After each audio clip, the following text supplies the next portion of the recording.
હું આજે આપ સૌને વિનંતી કરવા આવ્યો છું કે જે દીકરા દીકરી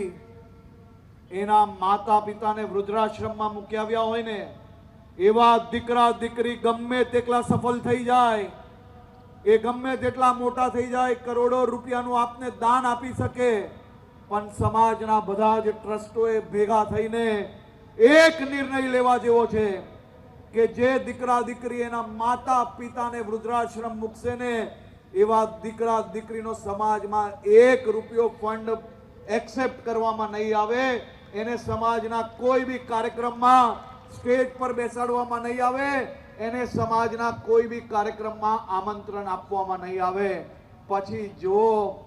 કે કોઈ બી માતા પિતાને વૃદ્ધાશ્રમમાં મૂકવા જાય છે કે નથી જતા.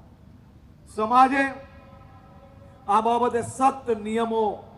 અને નિર્ણયો લેવા જોઈએ એવું મારું 100% માનવું છે.